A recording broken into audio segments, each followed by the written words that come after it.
আজকে আমরা যাচ্ছি বাংলাদেশের ময়মনসিংহ জেলার মুক্তাগাছা শিব মন্দির। এটি জোড়া শিব মন্দির নামেও পরিচিত। এটি 1820 সালে মুক্তাগাছার জমিদার মহারাজা শশীকান্ত আচার্য চৌধুরীর মাতা রানী বিমলা দেবী এটি নির্মাণ করেন।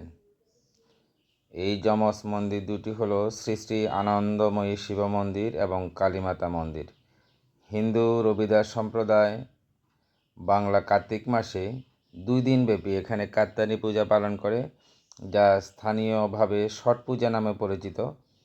মেরামতের অভাবে মন্দিরটি প্রায় জরাজীর্ণ অবস্থায় আছে। আমরা আজকে এটা আপনাদেরকে একটু ঘুরে ঘুরে দেখাবো।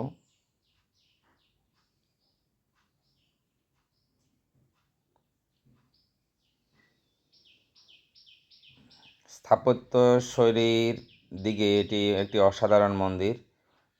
প্রতিটি মন্দিরে একটি বর্গাকার গর্ভকক্ষ রয়েছে।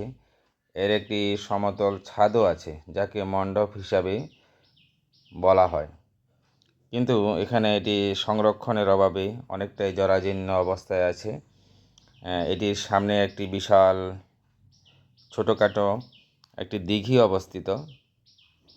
মন্দিরটির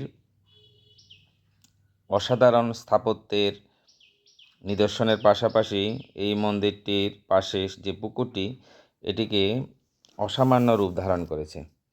এটি নিয়ে পরবর্তীতে মামলা হয়। এখানকার স্থানীয় অনেকের সাথে আমরা আলোচনা করেছি। বর্তমানে এটি